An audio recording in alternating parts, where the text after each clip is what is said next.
I'm not saying it can't go higher. I'm just saying you look for alternatives to that environment. And cryptos were great. Gold has been really great this year, and now it's getting a little expensive. But I just look at what I see as indications of the next big trade. And gold being up on this year right now as we speak 52%. At the same time, crude oil is down 16%.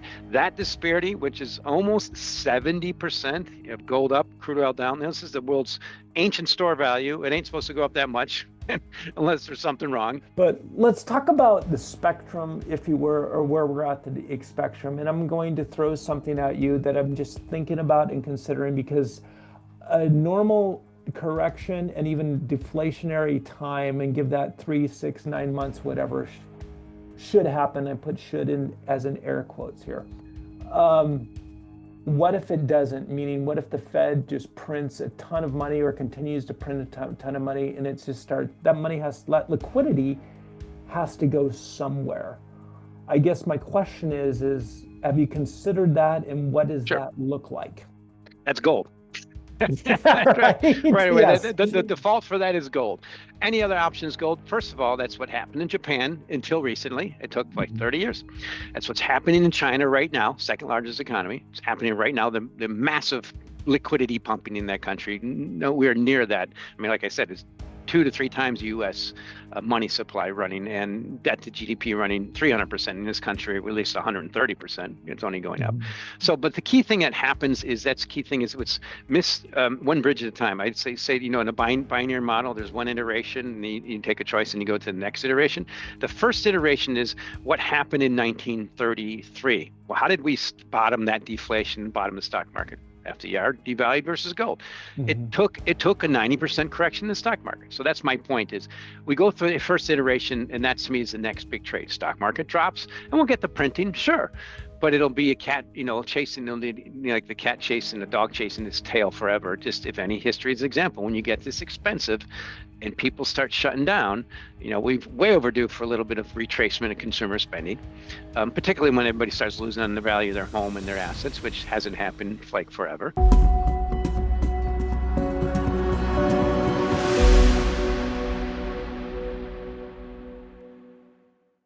Mike McGlone, Bloomberg Intelligence. Good afternoon to you, my friend. How are you? Good afternoon to you, Andy. Thanks for having me on. I enjoy talking to you, and I think we look like good bookends. We do, and as I said off camera, you're a very handsome man. My wife might confuse us. We look very similar. So let me get to it here. So last time I had you on, it was about, I want to say 8 weeks, well, 6 to 8 weeks ago. I think you made a great analysis, a tie into it, where you talked about the S&P 5. Well, you didn't specifically say the S&P 500 from what I remember, but you said stocks, their correlation between Bitcoin. Bitcoin has had this correction. We've had our bounce. Stocks have not, but I want you to talk about that. Where are we at with all of that? Do you potentially see a blow off top here in stocks, or just, I guess, how does this work in your thesis? Well, and as some of our long-term or my long-term listeners and readers have known, I've been looking for blow-off stocks, top in stocks for too long, and we're clearly in a blow-off part. The question is how far it can go. The key thing I like to point out is it's great to put Bitcoin in that same bucket, because I just look at pretty significant divergent weaknesses from cryptos versus stock market now. And this is stuff I pointed out last year. And as soon as Bitcoin went 100,000, reach 100,000, to me, that was a sign that the bell was ringing. And now we've had classic signs of peak late stage bull markets, massive euphoria, pile on, and into very poor performance relatively. So on the year, as we speak, on October 29th, right after the Fed made their announcement, Bitcoin's up almost the exact same amount as S&P 500, about 19%. For an asset that trades 2 to 3 times the volatility of beta, that's real bad. And it's also happening at a time of the year that's real bad, and happening when everybody's, the masses are piling into it at the wrong levels for the wrong reasons. So I also look at other indications like the Bloomberg Galaxy Crypto Index. It's up only about 10% this year, and it trades almost 3 to 4 times the volatility of the S&P 500, and it's lagging, divergent weakness. And then I can tilt over to one other thing that's showing, I would say, divergent strength. Look at the Bloomberg U.S. Treasury 20-plus year T-bond index. it's up almost 10% on this year. And that's up despite this pretty significant inflationary force in the stock market going up. So I'm looking for the next big trade. And in the past 5 to 10 years, it was clearly cryptos. Certainly for the last few years, it was, and certainly this year, it was gold. And now I'm worried that the next big trade is just going to be good old US Treasuries, which means that would be triggered by one simple thing, a minor 10% correction in the stock market. And I think you can easily drop 40 basis points in that 10-year note yield, which right now is at 40%, at 4%. Yeah, so I would agree with you here. You could easily see a 10% very easily, and I might add, and again, this is not investment advice, but a 10% correction in the stock market here. But talk to me a little bit about, you said a key word I think is liquidity here. Is this, and I think Bitcoin, correct me if I'm wrong, as well as gold is showing this a liquidity problem or a crisis here in the economy where money is becoming out and money is hard to find. Correct me Well, if I'm it's one thing. It's massive liquidity now because of one main thing. All risk assets are going up. So I do one point when people point out things like money supply and inflation and everything. But when you get to almost 4 times GDP, stock market cap to GDP, the stock market is the economy. And I'm not saying it can't go higher. I'm just saying you look for alternatives in that environment. And cryptos were great.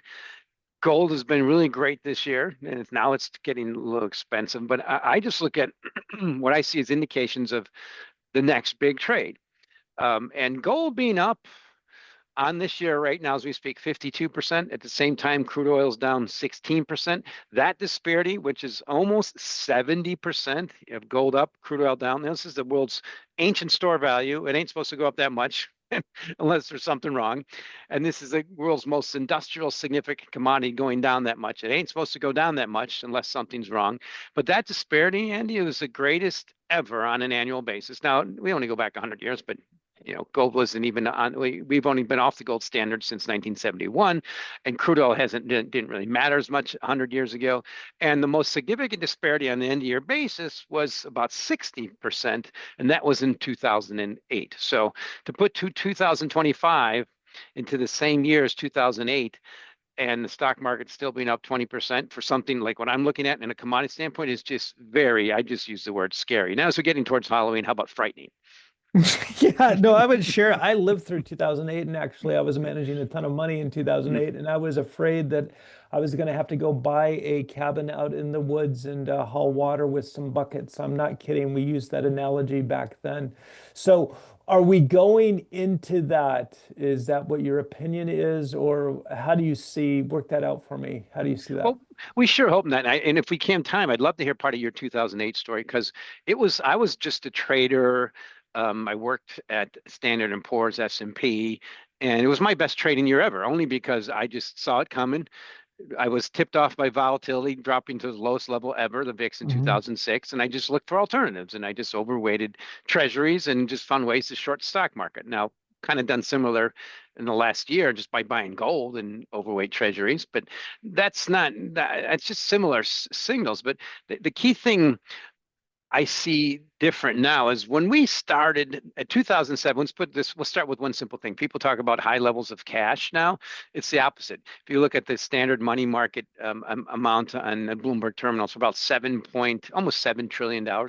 That's about 10% of the stock market cap. In 2014 and 2007, before Hmm. the great financial crisis, was closer to 15%. So markets up so high. And also stock market cap to GDP versus the rest of the world, we're almost 1 to 1. I mean, you just look at this S&P 500 divided by the MSCI ex-US index. It was a 1 to 1 ratio. Now it's about 2 to 1. So we've doubled versus the rest of the world in that period. And also US stock market cap to GDP. Back then is maybe 1.3 or so. Now it's 2.3. So things are, and then the housing market, everything is just the most expensive in history. The world's the more dependent on the US wealth creation machine, and I mean the world, than any time in history. And it's just got to keep going up. And that to me is part of why gold is doing so well. And that's why I just have to look at it is you never, I mean, trying to short the stock market is really difficult. I gave up on that. But finding alternatives was great. I mean, I really got into cryptos for a while because I thought that was a better alternative. Hmm. And I've been just was so bullish gold for too long. But let's just remember how this works. As a trader, as an investment manager and a strategist, I got beat up by gold in 2020, 21, 22, and Hmm. 23. In 20, and start after 20, I kept calling it for it to break above 2000, and it stayed below 2000 until 24. By the end of 23, I was using the quote from Roger Babson that he used at the end of 1929 when he said he gave a speech. And he was doing the opposite in the stock market. He says, "I'll tell you what I told you the year before and the year before that the stock markets is going to go down." So I use the opposite. And I kept saying, "I'm going to tell you what I told you the year before. Gold's going to go up." But now it has a lot. And on Hmm. about, you just look at versus most moving averages, I can go out to 5 years, 60 month. It's so stretched. I'm just really scared by what it means. And that's why I look over that stock market. It just has to stay up. And I just mentioned just a 10% correction, we both know used to be nothing, but it's so completely out of the mainstream media and out of the mainstream Hmm. expectations now. I just look at some of the chats on Bloomberg and they say, yeah, well, earnings are going to be strong. The Fed's easing. You got to be long the stock market, and the greater risk is not being in it.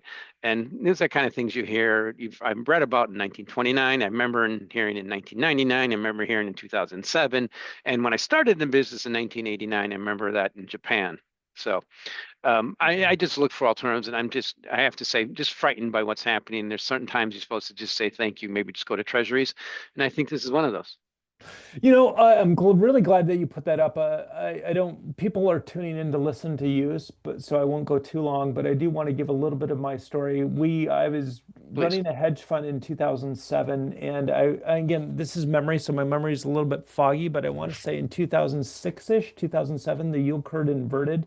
That was our signal when we went to a Mm. lot of cash and we bought the short end of the curve. And why not? Because that's going to flatten and go down. So we're going to make money on that. And then number two is we'll just hold and be safe, right? So it's a time to be safe. So that is the time to buy bonds. We had an inversion 12 months ago-ish. I'm going to say a ballpark that. But I certainly don't see the issue or problem going short-term bonds here. Again, not investment advice, but I see the value in that. What confuses me, not confuses me, is I've been long gold exactly when you were, started again in 2021. It didn't happen, but then it happened all at once. So what I'm Yeah. confused, and I expect it to go higher just for all of our viewers and listeners, again, not investment advice, but it has gotten so frothy, and I get frothy. I get phone calls from friends that I've never heard of about the gold market, and that is a big red flag. We've had this correction here. I went 50% cash here about 2 months ago, 3 months ago. I'm not saying I'm some kind of brilliant genius here, but I'm just saying I find problems when I get friends that I've never heard from call me about the gold market. So I don't know specifically what to do. And I find a good place when I don't know is to do nothing, if you would. And that is to park your Yeah. money in short-term T-bills. Go ahead. Well, no, I think it was important for our viewers and listeners to hear that story because that's so important. And the key thing I think is happening now is it's the gradually and suddenly factor. Like I was a complete idiot in crude oil for at least a year, expecting to go back to 40. I still expect that. Right now it's 59. But I Hmm. had to get thrown on the mat for a while, and I got to get thrown down on the mat for a while on gold. You and I were both in that. And for me, just as a strategist, as an investor, I'm in Bloomberg. Everything's pre-compliant, pre-cleared and everything, and I just have been overweight gold for too long. But that's beating the stock market. That's a problem. The key thing that really has been throwing me down in the mat since about this time last year, and actually a little bit earlier, was stopping. I stopped my bullishness in Bitcoin and cryptos because typically early, but usually that's they've been the tip of the risk assets iceberg. And Hmm. once I saw that pile on after ETFs, and certainly with Mr. Trump getting elected, all my indications there were early. I was wrong, but now they're all kicking in that this Hmm. is classic peak euphoria, pile on into poor performance, late stage bull cycle stuff. So just by watching one key indicator I've really been watching, and we're always looking for indications. I'm looking indications for the broad markets. One thing I've been really watching is micro strategy. Now it's just strategy. And that stock, I have to say it's completely on the center of my radar because anecdotal matters sometimes in this business. I think it was 24 in 2000 last year. I had two fathers at two conferences ask me, my sons are about 30. And they both had sons, invested heavily in the stock, and different places and different parts of the world asked me to speak to their sons and maybe talk to them about getting out of this stock. I'm like, that's never happened before. Now, I was invested in the stock too myself, pretty carried by the firm. And when it gave me a 10x, I'm like, okay, this is a lot. But now I see this tip of the iceberg rolling over. It's below its 50-week moving average. It's below its 200-day moving average. It's bouncing on good support. And if it doesn't hold this 280 level, to me, it's a matter of time it breaks on. At the same time, I see that old T-bond, the U.S. Treasury T-bond, US 1 is what is on the Bloomberg terminal. It used to be the most widely traded future on the planet. It's where I started in the business in 1980s. It's starting to tick higher, which means deflation potentially from the top of the iceberg of risk assets kicking in, and deflation from bond yields potentially bottoming, bond prices go. So I see that getting started, and you have to look at what's going to trip it up. Sure, if I'm a trader, if I'm in the trade, something's going to trip me up. And that's one thing certainly, as being at a hedge fund, and I'm sure a lot of our viewers and listeners can relate to. But me as a strategist, I just look for the indications. That's why I'd say just one little trigger to be. So we had 3% down day in the S&P 500 approximately on October 10th. And the crypto market collapsed that weekend. I mean, that was just normal. And that was just normal. It's like, what if we get 10%? And I'm not saying in a day. It's not saying if. When we do, you're just seeing the tip of the iceberg ready to drop. And I think the whole space is ready to drop 90%. And that's just normal. 90%. Wow. I don't mean to interrupt. Go ahead. You should. Ahead. So I'll repeat. I'm glad you did. And I fully get pushback. So I'll quote myself in 2018 talking about Bitcoin. It was around $10,000. I said I can easily lose a zero. I got much less pushback then than I'm saying the exact same thing now. What's different? First of all, I was wrong. It only lost 70%. It went from around 10,000 to 3,000. So, but as a trader, okay, a lot of people got hammered on that move. And as a trader, if you can get the 2/3 within that bell curve of a move, you're happy. And It depends on how you manage it. I see the same thing now. Just a normal risk. And to me, the risk is at some point we're going to get the third potential 50% drawdown in the U.S. stock market since 2000. We've had two. We're more expensive now than history. We're more dependent on this wealth creation machine continuing than any time in history. And all my signals are heading, giving me really big warnings, particularly just one simple thing as a commodity guy. When you see gold up this much and crude oil down this much, more so than any time in history, something's going on. And I just can't look back. And so I can't wait to write the book about this period, just like you told the story about 2008. And I just can't see how this type of disparity is not going to matter. And this type of weakness in cryptos and downcline and things that are happening in China. So here's one thing I like to point out. So normal deflation is happening in China. The 10-year note yield in China is 1.81. Now, people know I've been pointing out this for too long, but the U.S. is starting to go that way. We're at 4%.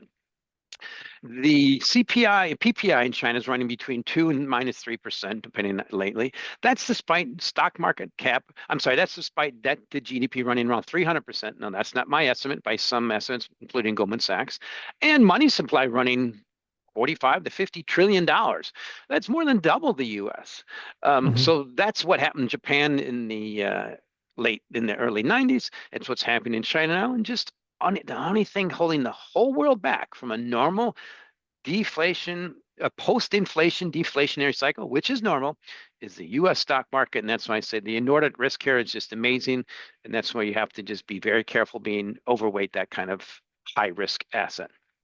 100% agree here, and I'm going to share a little bit more with you if you don't mind. But then I also want to, and this is not a pushback, but this is another scenario, and I think I read this, and this was around, I don't know, 2004, 2005. I read this article in Fortune magazine called The Rainwater Prophecy. I don't know if you know who Richard Rainwater was or is, but it really stuck out to me is like, you got to consider as a trader, investor, whatever, you have to consider the entire spectrum here. And that's one of the things I don't think people are doing, if you would, but I want to work that through with you.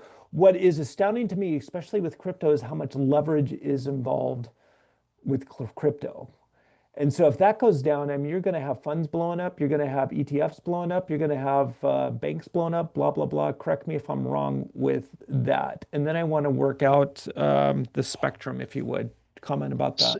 So I want to point out, I think the systematic risk, not systemic, systematic risk of Bitcoin and cryptos is enormously elevated, partly because not only here's first of all, and us pushing back or disagreeing, I think is very important because sometimes it helps hone our own views and helps our audience make their own decisions. So to me, that's an important part of discourse. You can't do it in China.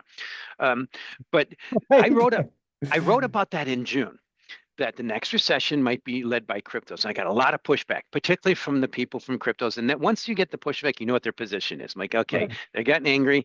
So I know you're way overweight this space. I'm like, sorry, but this is, and then so I rewrote it. I just republished it about a couple weeks ago, pointing out when you have stock market cap to GDP this high, I mean, it's like almost unprecedented historically. 1989 Japan, 1929 US, and only two examples. It is the economy. And the next recession will be led by one key thing, just what happened in 1929 in US and 1980 in Japan, 99 in Japan, just a little bit of reversion in those prices. But the tip of that iceberg are cryptos. And most of these 25 million now listed in CoinMarketCap.com track nothing. Now, Bitcoin tracks nothing, but it's a number on the screen. At least 300 billion of this space, which is, I'm sorry, 4 trillion, tracks the dollar, crypto dollars. And I'm still very bullish the proliferation of stable coins, as I call them, or I call them crypto dollars. But it's just full faith and credit. I like to use just one simple example. I keep using this, but Dogecoin, number 9, is worth $29 billion. It was a joke. It was launched as a joke. It tracks nothing, and it's worth that much. So at some point, that's going to go to zero. I just at some point, maybe it's going to go on to $29 out of $29 billion. It just needs a trigger. And that to me is where the whole, where it's, this is part of the massive wealth creation. This is what's going to be put in the books of the future, telling the story of this period. I can't wait to write them. And I'm just looking for the signals. It's almost a guarantee it's going to happen. So I have to look at that as the tip of the iceberg, but it's looking at the whole space that I understand and I know. And that's why I look at, you have to watch this Bitcoin closely. So one thing I've been watching a lot is the Bitcoin to gold ratio. Right now, it's about 28 ounces of gold per one Bitcoin. Now, I started watching that over 10 years ago. And one of the first, I had a son who's now over 30, tell me about it first in 2011. And like first thought it's silly internet money. Then I started watching and understanding, getting involved, got bullish, got bearish, but mostly bullish. I got really bearish, starting getting bearish last year. And this ratio has been stuck at the same level, 28 ounces, since 2021. No, so it's gone up and then it got stuck. So it should go back up again, right? Why isn't it doing that? And I point out because it's probably the sign of the end of the cycle. It has no directional quality and attributes anymore. People are piling in this asset space expecting it to beat gold in the stock market, and it's not doing it anymore. It's classic what happens. It's the classic when you pile on when the trade's already over.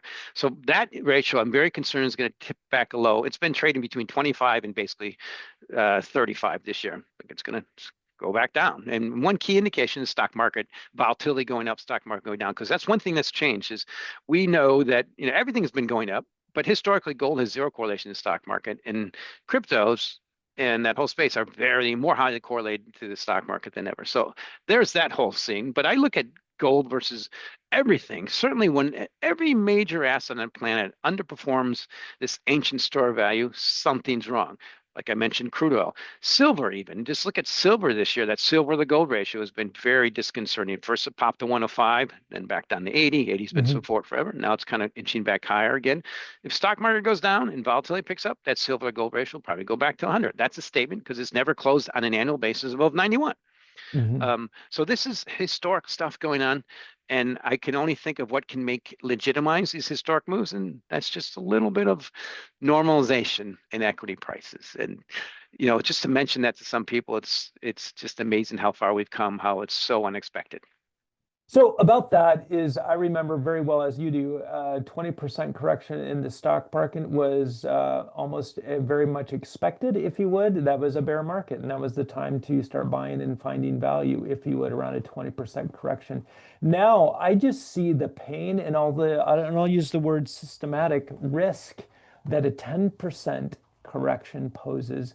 Just imagine all the hedge funds and all the leverage play that would blow up at a 10% correction. So again, to me just speaking for myself, I'm very scared, afraid of that, exactly that. But let's talk about the spectrum, if you were, or where we're at the spectrum. And I'm going to throw something at you that I'm just thinking about and considering because a normal correction and even deflationary time and give that 3, 6, 9 months, whatever should happen. I put should in as in air quotes here.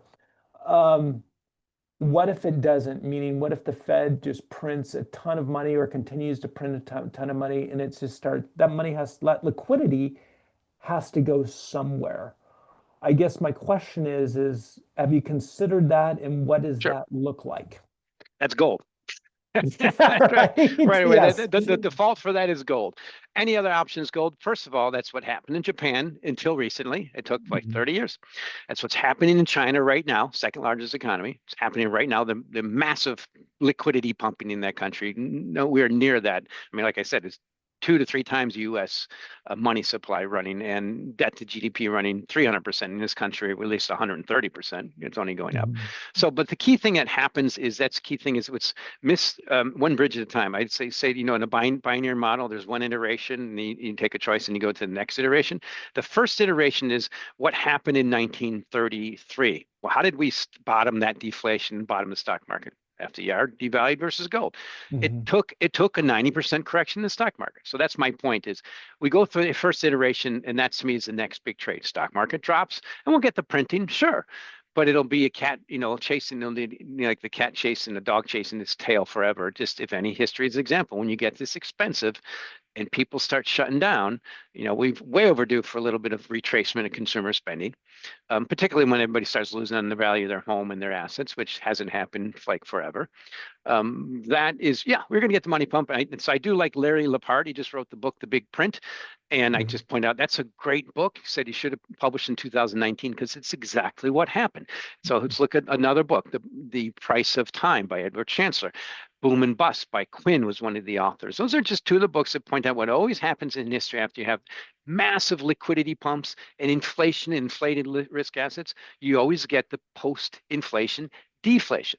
We're getting it in China in many ways. They are now to the point they're buying their own stock market, just like the Japanese have been for 20 years. Why? Because they've had to. Sure, it might come in this year, but it'll come after you get that first, at least normal decline in the stock market that stays down. And we're just overdue for that. I mean, can we just have we outlawed recessions and bear markets? Maybe. But then if we have, and we're going to get all the printing, that keeps me defaulting to gold. The problem I have with gold is like you and I have been so bullish on it for so long. Finally, when you get a year like this, that is of the past 100 years, which includes a period when U.S. was, on the gold standard, only 1979, 1972, and 1973 had better performing years than what we've Wow. done. So, yeah, and the thing, and you right away put that in the context of history. That was massive inflationary periods, but we've never had a pump and go like this with stock market volatility this low.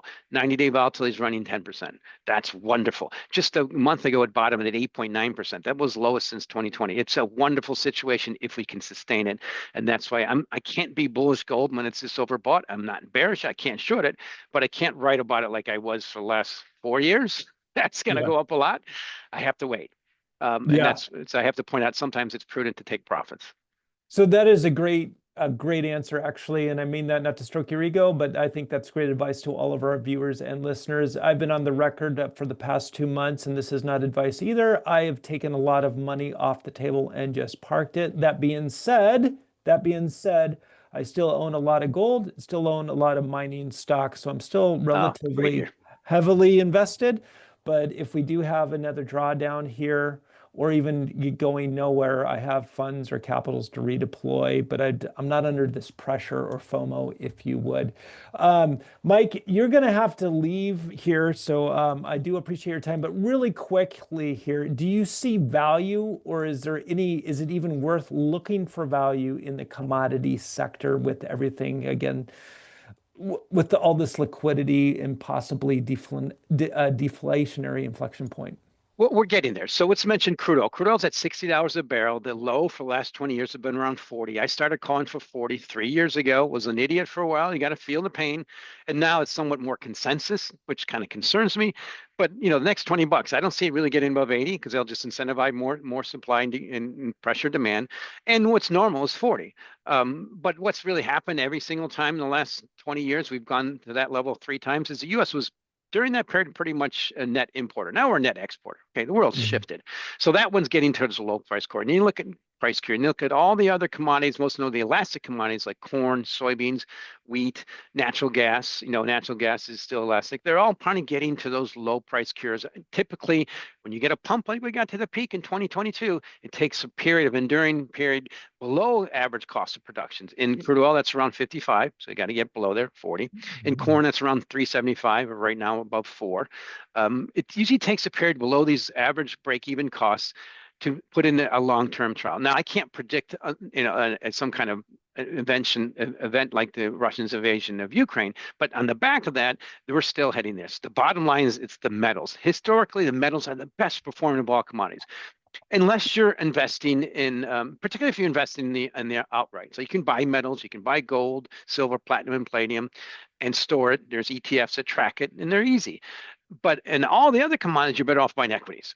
The point is, those I think I'm still quite bullish, but I'm just very concerned that the industrial metals are much more like copper. It's very subject to a decline in the stock market, which I'm very risky, so I have to be concerned about. So I stick with the precious metals. I think they're still going to do well. It's just not a level to be overweight, long waiting for better location. Other times for me to write something bullish about them. But overall, commodities, I think it's going to be a while. The key thing to remember, and I point out this year, is the commodity market's being completely driven by metals. They're the least elastic commodities, and they're all being driven. Gold's leading them all. So when gold's the top leading commodity in the planet, and crude oil's leading the laggards, that's not a good sign. So that's when I like to say, pull back, focus on, like you said, just I'm bowing your general direction for having been invested in the miners this year. What a great trade. But you took a lot of pain for a while, man. They underperformed for years. Couple years. Yep. Finally catching years. up. So, but it gives you that back. So that's why I just point out, to me, the next big potential trade is good old U.S. Treasury long bonds. I look at that 10-year note, or the U.S. long bond right now, it's like 458. In China, it's around 2. And if we just get a little back up in the stock market, a little bit of normal reversion, that's going to probably potentially drop 200 basis points, just catching up to what's happening in the whole world. We're going to face a recession. Now, if I'm wrong on that, everything's fine. But to inflate, it's just the key thing is when you see things that are not supposed, when people talk about the debasement trade, the basement trade is silly when crude oil is declining, bond yields are declining. That's deflation. Yep.